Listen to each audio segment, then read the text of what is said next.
오늘은 그 요한복음 6장 38절로 40절 짧은 구절이죠. 아버지의 마음이라고 하는 제목을 가지고 말씀을 선포하도록 하겠습니다. 요한복음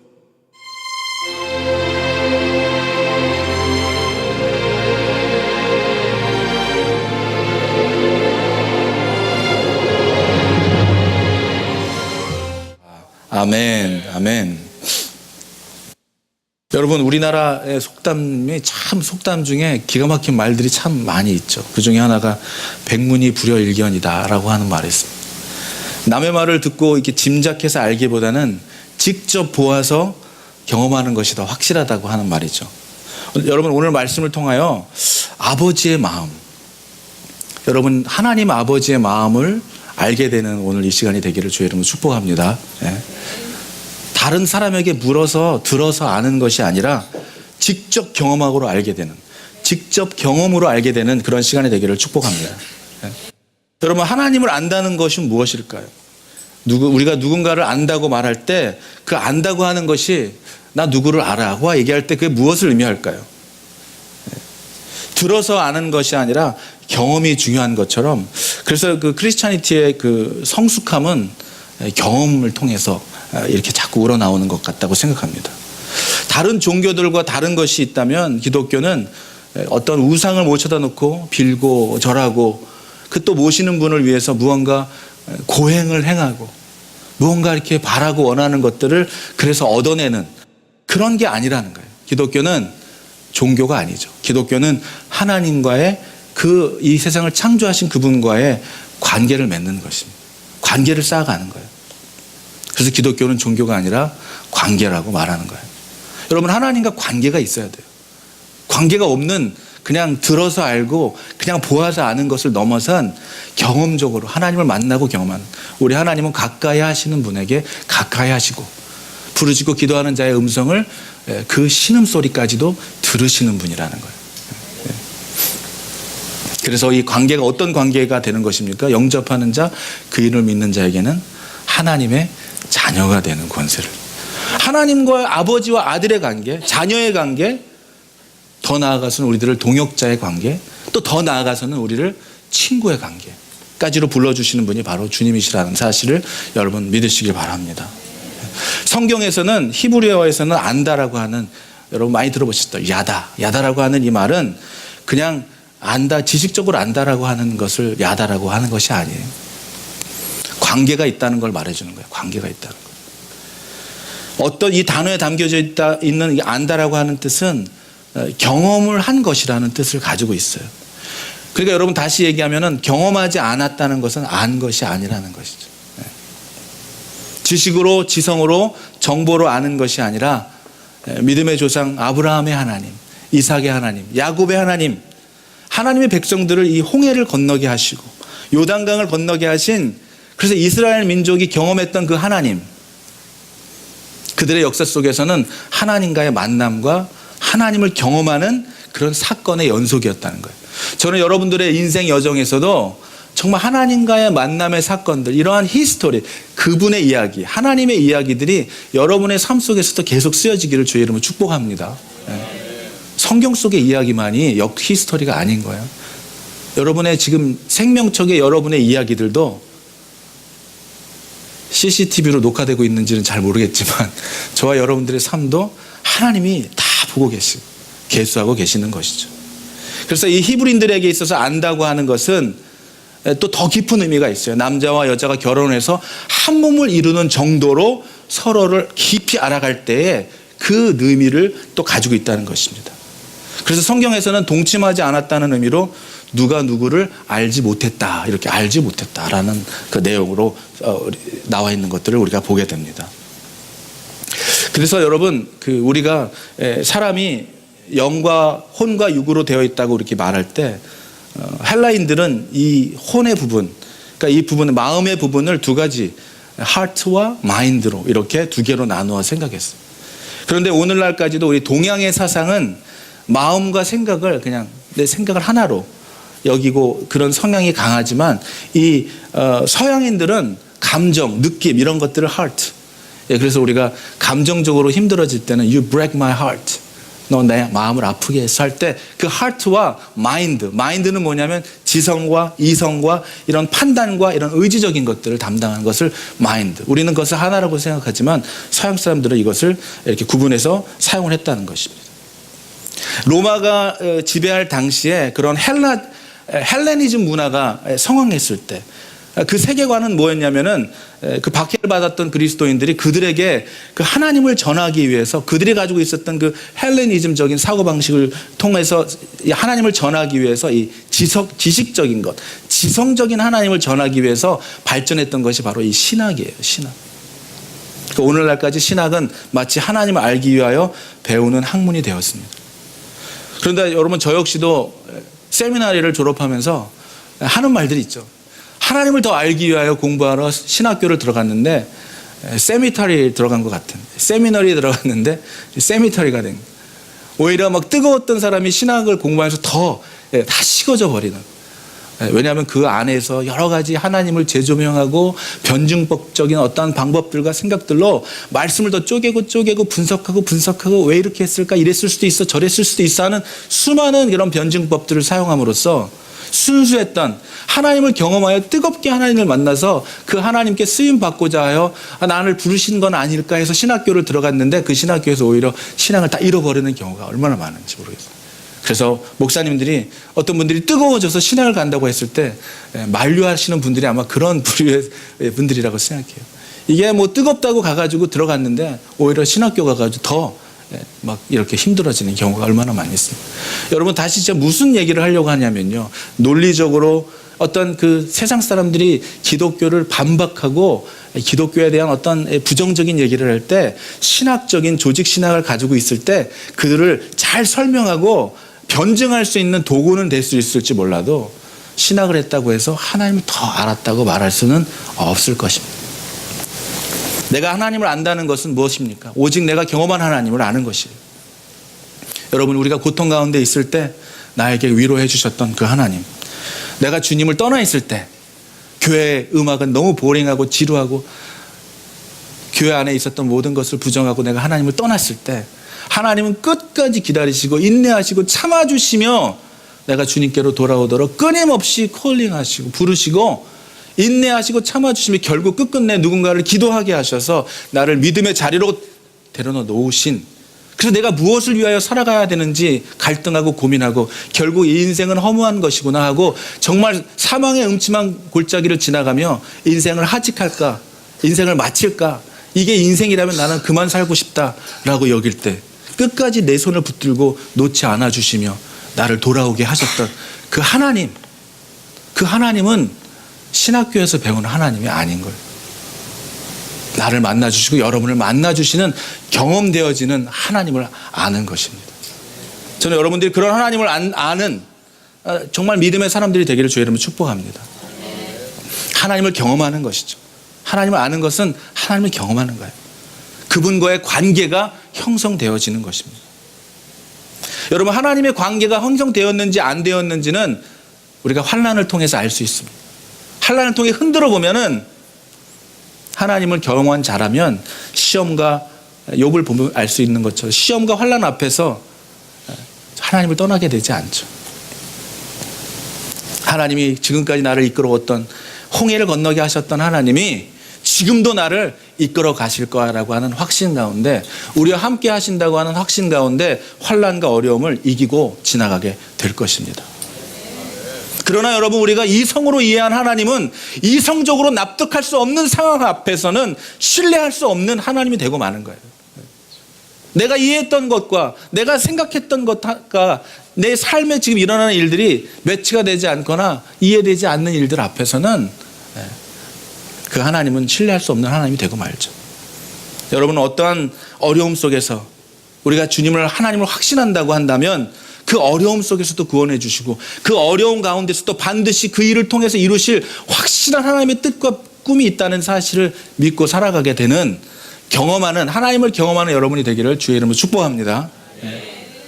그렇게 하시는 거, 하나님의 영광을 위하여 우리를 쓰시는 거예요. 그 일을 위해 기꺼이 우리의 자신과 삶을 드릴 수 있는 여러분이 되기를 바랍니다.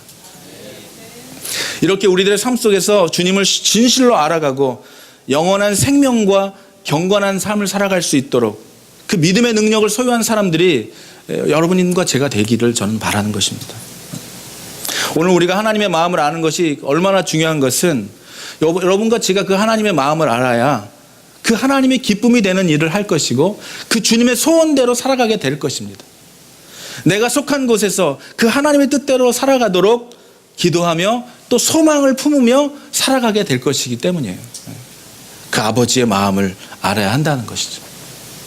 여러분, 우리는 상대방을 기쁘기 위하여서도 그 사람의 마음을 알지 못하면, 적을 알지 못하면 우리가 백전백패한다 그러잖아요. 적을 알아야 한다 하잖아요. 그 사람의 기쁨이 무엇인지, 그 사람의 가지고 있는 그 마음의 깊은 곳에 있는 것이 무엇인지를 알지 못하면 내가 하는 일은 내가 생각하는 나의 기쁨의 일밖에 되지 않는다는 거예요. 상대방이 정말 무엇을 원하는지 알고 상대방이 힘들어하는 게 무엇인지 알 때에 정말 진정한 그 사람을 위로할 수 있는 말이 나올 수 있는 것처럼 아버지 하나님의 마음을 알아야 우리의 삶 속에서도 주님의 기쁨이 되는 삶을 살아가게 된다는 것입니다. 저는 여러분, 지난 유아 세례를 통해서 지난주에 저희 교회에서 유아 세례를 했습니다. 얼마나 감동적이었는지 몰라요. 저도 유아 세례를 처음 해보기 때문에 다른 교회에서는 어떻게 하는지를 찾아봤어요. 유튜브에서. 그랬는데 정말 우리 교회가 작아서 좋더라고요. 왜냐하면 50명, 100명, 막 아이들이 50명, 100명 부모들이 유아 세례 그 큰 교회 부모 여기 있는 분보다 많죠. 그분들이 쫙 앉아가지고 한 명씩 나와가지고 그냥 도장 찍듯이 물로 이렇게 쭉 주고 끝나더라고요. 이렇게 하는 게 유아 세례인가 싶더라고요. 정말 한 사람이 정말 그 어떠한 하나하나의 과정 가운데 결혼식도 그렇잖아요. 한국에서 마치 공장에서 찍어내듯이 이렇게 막 결혼식을 마치는 것처럼 좀 의미 있는 세례식을 유아 세례를 하고 싶은 마음에 기도했었고 또 여러분들이 그렇게 기도해 줌으로 준비되어서 한 영혼의 유아를 세례를 주는 그 지난주에 그 세례식이 얼마나 감동적이고 아름다웠는지 몰라요. 그 일을 통해서 또 제가 그 부모들에게 축복 기도문을 써오라고 아이를 어떻게 양육할 건지 써오라고 쓴 내용을 보면서 많은 분들이 다시 한번 자신의 삶을 돌아보게 됐고 나는 아이를 이렇게 키웠던가 이러한 믿음의 마음을 가지고 키웠던가 하는 것들을 이렇게 고백하는 시간들이 되어서 너무나 감사했습니다. 제가 사실 오늘 그 기도문과 축복 기도문과 결단문이 너무 좋아가지고 오늘도 예배 가운데 준비해 왔는데 축복 기도문입니다. 태명이 소망이었던 것처럼 이 세상을 살아가면서 늘 마음에 소망을 품고 살아가기를 축복합니다. 이름이 뜻하는 것 같이 가장 지혜로운 예수님을 준비하며 그의 길을 따라 살기를 축복합니다. 몸과 마음이 강건하길 축복합니다. 어떤 상황에서든 밝은 마음을 잃지 않고 살아가기를 축복합니다. 좁은 마음이 아닌 넓은 마음으로 이 세상을 품고 바라보길 축복합니다. 많은 친구와 많은 선생보다는 진정한 친구와 진정한 선생님을 만나기를 축복합니다. 마음 가운데 두려움과 걱정이 앞서더라도 주님께서 나와 함께 하시는 것을 기억하며 용기를 잃지 않길 축복합니다. 아멘. 무엇이든 주어진 것에 감사해야 하며 최선을 다할 수 있는 아이가 되기를 축복합니다. 어디서든 선한 영향력을 끼치는 사람으로 성장하기를 축복합니다. 긍휼한 마음을 품기를 소망합니다. 서로 아끼고 사랑해 줄 수 있는 배우자를 만나길 축복합니다. 자녀 양육 결단문입니다. 세상에 휩쓸려 그 기준에 맞는 아이로 키우기보다는 주님께서 이끄시는 대로 키우겠습니다. 뭐든지 빠르고 높은 길을 선택하기보다는 느리더라도 올바른 주님의 길을 선택하며 키우겠습니다. 우리 아이를 우리의 자랑거리나 우리를 높일 수 있는 도구로 바라보지 않겠습니다. 주님께서 우리의 모습 그대로 사랑하셨듯 저희도 예준이의 모습 그대로 사랑하겠습니다. 부모의 눈높이와 사고방식만을 고집하기보다는 아이의 눈높이에 맞추고 늘 의사를 존중하며 키우겠습니다. 서로 사랑하는 부모의 모습을 보이도록 늘 힘쓰겠습니다. 무엇이든 아이에게 본보기가 되려고 노력하기를 포기하지 않겠습니다. 주님께서 보이신 무너지는 사랑을 마음에 품고 아이를 위해서라면 언제든 무너질 수 있는 엄마 아빠가 되길 기도하겠습니다. 아이가 필요할 때 언제든 옆에 있는 부모가 되겠습니다. 우리의 아이만 세상에서 가장 소중한 존재라고 생각하기보다는 더 넓은 마음으로 이 세상의 모든 아이가 소중하다고 여기며 살아가겠습니다. 아이에게 사랑한다와 고맙다 또 미안하다 등 마음을 표현할 줄 아는 부모가 되도록 힘쓰겠습니다.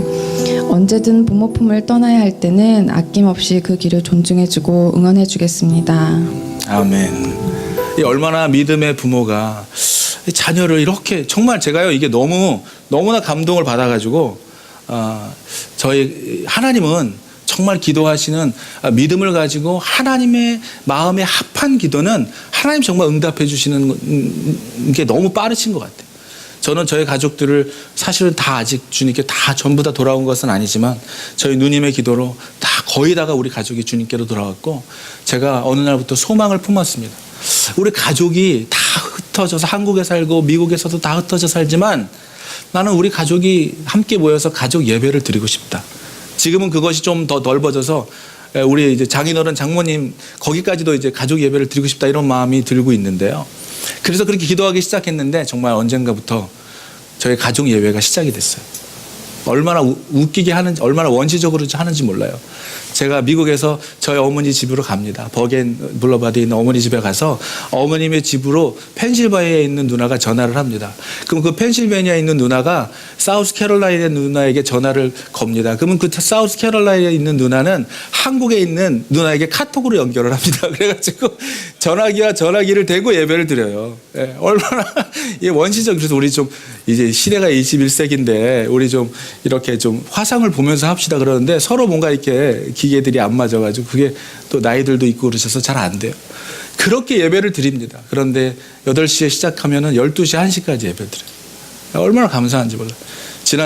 지난번 한 달에 한 번씩 예배를 드리는데 지난달에 제가 우리는 한번 서로를 우리 가족들의 장점 한번 말해보자 그래가지고 형은 이래 누나는 이래 이러면서 동생 너는 이래 그러면서 저 목사인 나는 이래 이러면서 서로의 장점을 이야기해 주는 시간을 갖고 기도를 해줬어요.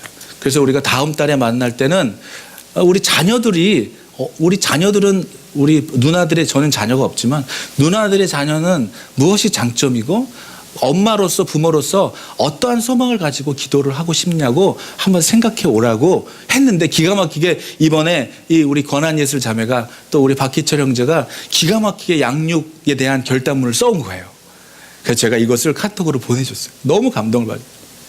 우리 누님들이 보고 또 봐도 어떻게 이럴 수가 있냐 그러면서 너무 감동을 받는 거예요. 어떻게 이렇게 쓸 수가 있어요, 젊은 부부가. 그래서 제가 그 얘기를 전해줬더니 우리 그 부부가 그러더라고요. 저희들도 그렇게 살 수 있다고 자신할 수는 없지만은 그렇게 살겠다는 것이지 저희 그렇게 못 살아요. 그래서 막 겸손하게 얘기하더라고요. 근데 너무나 아름다웠습니다. 여러분 저는 그것을 하면서 제가 누나들에게 권면을 했어요. 누나 이제 아이들 다 키우는 것 같지만 늦었다고 생각하지 말고 우리 다음 달에 모일 때 결단문을 써서 만나자. 내 아이를 어떻게 기도하고 소망을 품을지. 여러분 오늘 우리가 하나님의 마음을 알면 내 자식을 위하여 하나님의 마음을 알면 우리가 그렇게 하나님의 마음대로 살 것이고 자녀들이 여러분들의 마음 자녀들을 향하여 품는 기도하는 여러분들의 마음을 안다면 자녀들은 그 부모의 마음대로 살아가게 될 것입니다. 여러분 이것이 얼마나 하나님이 우리에게 맡겨주신 청지기의 사명이라고 감당한다면 여러분의 맡겨진 것이 여러분의 것이 아니라 하나님의 것이라고 믿는다면 그들이 여러분의 자녀가 아니고 여러분의 재물이 아니라면 그것들을 어떻게 어떤 소망을 품고 이끌어가야 하는지는 너무나 중요한 거예요.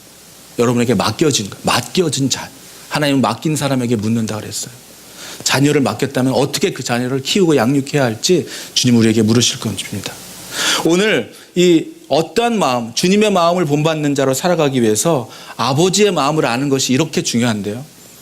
여러분 오늘 이 말씀을 통해서 오늘 본문의 말씀을 보면은 우리들 향한 하나님 아버지의 뜻은 분명하고 명확한 것을 볼 수 있어요. 한번 같이 다시 한번 읽겠습니다. 시작. 내가 하늘에서 이르게 함이 아니요 나를 보내신 이의 뜻을 행하려 함이라. 나를 보내신 이의 뜻은 내게 주신 자 중에 내가 하나도 잃어버리지 아니하고 마지막 날에 다시 살리는 이것이니라. 내 아버지의 뜻은 아들을 보고 믿는 자마다 영생을 얻는 이것이니 마지막 날에 내가 이를 다시 살리리라 하시니라. 아멘. 여러분, 다시 말하면 하나님이 그 독생자 예수를 이 땅에 보내신 것은요, 한 명도 멸망하지 않고 영생을 얻게 하려 한다는 거예요. 예. 여러분, 우리에게 맡겨진 내가 이 땅에 살아가는 일, 나를 보내신 분의 뜻이 무엇인지를 우리가 알았다면 저와 여러분 분명합니다. 우리를 보내신 하나님의 뜻은 이 땅에서 영생을 얻게 하도록 잃어버린 자들을 한 명이라도 마지막 날에 다시 부활의 감격에, 구원의 감격에 다시 설 수 있도록 그들을 하나님께로 인도하는 사명이 있다는 것은 분명한 하나님의 뜻인 것을 믿으시기 바랍니다. 보내신 아버지의 뜻을 알았고, 예수님은 그 뜻대로 마지막 피 한 방울, 마지막 호흡까지도 아버지의 뜻을 이루어드린 예수 그리스도로 인해 여러분, 한 명의 그 보내신 뜻을 이루신 그 주님으로 인하여 영원한 생명, 구원의 문이 열리게 된 것입니다. 저는 여러분들의 한 명을 통하여 여러분 가정과 이웃과 여러분을 통한 만나는 모든 사람들에게 구원의 문이 열리게 되는 축복의 통로가 되기를 축원합니다. 얼마나 놀라운 일인지 몰라요. 얼마나 놀라운 일인지 몰라요. 사랑하는 여러분, 제가 여러분을 만난 이후로 지금까지 우리 교회에 지금 계셨던 우리 김창수 집사님과 탁재훈 집사님과 주영라 집사님이 계시지만 그 이후로 오신 많은 분들이 계시면서 저는 지금까지 제가 기도하는 것은 한 가정들이 믿음 안에서 건강하게 세워지기를 기도하고 있었어요. 왜냐하면 그렇게 너무나 중요하기 때문에 가정이 세워지는 것입니다. 그런데 최근에 가정을 위해서 기도하는데요, 여러분이 써주신 그 등록 카드를 보면서 자녀들을 이름을 보게 됐어요. 그리고 여러분만 기도하는 게 아니라 여러분 자녀들을 위해서 기도하는데 하나님이 자녀들을 세워주시려고 하는, 자녀들에 대한 기도하면서 너무 감동과 기쁨을 주시는 거예요. 와, 우리 자녀들을 세워주시길 원하는구나. 네. 그 공동체가 여기서 세워지실지 어디에 세울지 모르지만 나의 역할은 여러분들만, 여러분의 가정만을 세우는 것이 아니라 여러분의 자녀들을 세우는 그 사명도 나에게 있구나라는 마음을 주셨습니다. 그래서 여러분 그렇게 기도하는데 이것이 얼마나 중요한 사명인지, 자녀들에게 그 아버지의 마음을 전해주는 것. 어떤 마음을 전해주시겠습니까? 여러분 이 땅에 살아가면서 썩어 없어질 것을 위해서 살아가라고 전해주실 거예요. 마지막 우리가 이 땅을 떠났을 때 여러분의 자녀들의 입에서 우리 아버지는, 우리 엄마는 나에게 이렇게 말씀하셨어. 여러분 어떻게 자녀가 여러분의 마음을 남겨지게 되기를 원하십니까? 저는 가족 모임을 하면서요, 정말 너무나 감사드렸어요. 저는 사실 어머니 아버지를 부모로서 사랑했지만은 존경까지 하진 않았던 것 같아요. 제 인생이 좀 워낙 외로웠기 때문에 누군가의 저의 멘토로 삼고 엄마 아버지에게 그런 것들을 나누고 하지 못했던 시간들이 많았기 때문에 부모로서 사랑은 했지만 존경까지는 하진 않았던 것 같습니다. 근데 이번에 가족 모임을 하면서요, 너무나 감사했어요. 하나님께. 지난 목사 안수식 때가 떠올랐어요. 제가 목사가 되면서 어떠한 목사가, 아들이 우리 어머니에게 어떠한 목사가 되기를 원하시냐고 묻는 며느리의 질문에 우리 어머님의 말씀이 크고 작고 사람 많고 적은 그런 교회가 아니라 한 생명을 귀하게 여기는 목사가 되라고. 오늘 하나님 아버지의 마음과 저희 어머님의 저에게 향한 소망이 너무 같은 거예요. 이번에 또 물어봤습니다. 이번에 저희 아버지에게 또 어머니에게 자녀들 한 명씩, 우리는 살아가면서 이런 시간을, 정말 하나님을 몰랐다면 우리 가족이 이런 시간을 가질 수가 없었어요. 많은 가정들이 사실 그럴 것 같아요. 서로에 대한 장점을 이야기해주고 위로해주고 축복해, 이런 일들을 믿음 안에서밖에 할 수 없어요. 어디서 그런 일들을 하겠습니까? 그러면서 저희 아버지에게 또 물어봤고 저희 어머니에게 또 물어봤어요. 자녀들을 위한 바람이 무엇이냐고. 그런데 정말 우리 어머님이 달라졌어요. 우리 아이가 달라진 게 아니라 어머님이 달라졌어요. 네, 말이 달라지셨어요. 저희 어머님이 매일 그랬거든요. 가진 게 없어서 자녀들에게 부끄러워하셨어요. 남겨줄 게 없어서. 그리고 우리 큰누님이 말씀하셨습니다. 엄마, 자녀들에게 남겨줄 수 있는 거, 돈보다도 더 귀한 거 기도야. 그랬더니 그때부터 지금까지 비가 오나 눈이 오나 새벽 기도를 버스 타고 다니세요. 새벽 3시 반이면 일어나셔서 화장하시고 가십니다. 존경스러운 엄마가 됐어요. 전 존경하지 않은 엄마였는데 이제 존경하는 엄마가 됐고, 저는 지금 저희 엄마와 아버님을 자랑하려고 여러분에게 말하는 것이 아닙니다. 아버지가 자녀를 향하여, 어머니가 자녀를 향하여 어떠한 마음을 품고 기도하는 것이 얼마나 중요한, 그것을 말씀드리고 싶은 거예요. 여러분, 하나님 아버지의 마음을 경험하게 되기를 주의 이름으로 축복합니다. 여러분이 하나님의 마음을 가지고 있어야 그것이 자녀들에게 흘러가는 거예요. 이번에도 또 여쭤봤어요, 저희 아버지. 어떤 자녀들에게 소망이, 자기는 더 이상 바랄 게 없대요. 그냥 남에게 해치지 않고, 남에게 해를 주지 않으며 남에게 덕을 끼치는 사람이 되라고. 어머니는 지금도 여전히 우리 손자 손녀들이 아직 교회를 안 다니는 손자 손녀들이 있습니다. 우리 어머니 바라면 하나래요. 하나님을 알게 해달라, 하나님께 돌아오게 해달라. 그거밖에 없다는 거예요. 이러한 기도 제목이 얼마나 감사한지, 이런 믿음의 고백이 얼마나 감사한지. 그래서 오늘 그런 시간들을 기억하면서, 이 말씀을 준비하면서 정말로 감사한 것은 저와 여러분들의 삶 속에 이 아버지의 뜻을 아는 거. 오늘 아버지의 뜻. 하나님이 저희들을 돌아와서 믿음의 자리에 있게 하신 이유는 우리 구원받아서 기뻐하고 있어라고 하는 것이 아니에요. 여러분들을 통하여 이제 구원받은 하나님의 백성이 되었다면 이제 잃어버린 그 한 영혼을 위하여 포기하지 말고, 저희 누님도 저를 위해 10년을 기도했대요. 여러분, 10년이면 어떻고 11년이면 어떻고 30년이면 어떻습니까? 여러분, 기도한 것은요 반드시 이루어지는 거예요. 그리고 죽어서도 이루어집니다. 우리가 죽어서도 이루어져요. 하나님이 말씀하십니다. 내 뜻을 행하려 하는 것이 아니라, 예수님이 말씀하신 내 뜻을 이루는 것이 아니라 보내신 이의 뜻을 이루는 삶을 그가 사셨어요. 요한복음 15장 7절에서 9절은 이렇게 얘기하고 있습니다. 너희가 내 안에 거하고 내 말이 너희 안에 거하면 무엇이든지 원하는 대로 구하라, 그리하면 이루리라. 여러분, 우리의 뜻이, 여러분이 삶이 주님과의 동행하며 주님과 안에 거한다면 우리가 구하는 입술은 달라질 거예요. 예전에 저희 어머님은 그래도 저희 아버님이 신앙으로 돌아오신 지가 오래되시지 않았기 때문에 항상 이렇게 물어보실 때 기독교적인 단어들을 잘 모르시니까 교회 성도가 많이 늘었냐고 이렇게 물어보셔야 되는데, 손님은 많이 늘었냐고 손님은 많이 오냐고 이렇게 얘기를 하실 때마다 참 막 이렇게 막 웃곤 하는데요. 여러분, 정말 진정으로 우리가 원하는 것이 하나님의 기쁨 안에 있다면은 우리가 원하는 대로 이루어지는 거예요. 옛날에는 저희 어머님도 저희 아버님도 좀 사람들이 많이 오는 그 개척교회 목사니까 부모의 심정이 어떻겠습니까?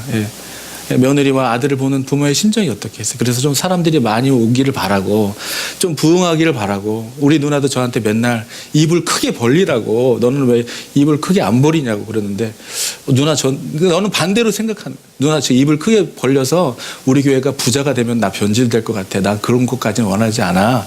나는 그냥 이렇게 지금과 같은, 그랬더니 우리 누나가 맨날 입을 크게 벌리라고 기도했는데 지금은 우리 누님도 이 기도가 바뀌었어요.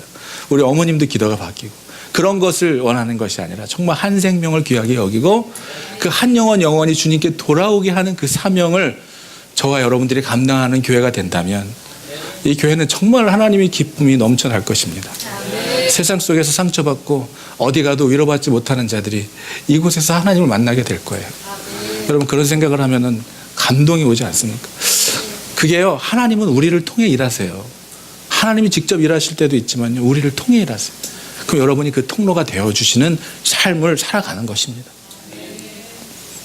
누가복음 19장 10절에는 인자가 온 것은 잃어버린 자를 찾아 구원하려 함이라고 얘기하고 있습니다. 잃어버린 자를 찾는 자.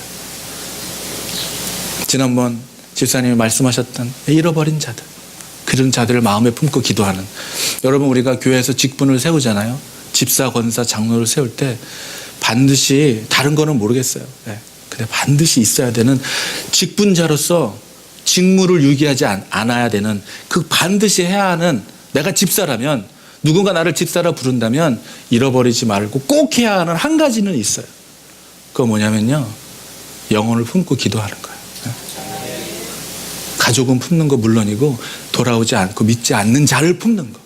그 잃어버린 영혼을 품는 기도하는 사람이 집사고 권사고 장로지 다른 게 집사가 아닌 거예요. 여러분 오늘 이 시간 우리 그렇게 기도했으면 좋겠습니다. 여러분 우리에게 맡겨진 하나님의 뜻은 분명합니다. 하나님의 뜻은 확실합니다.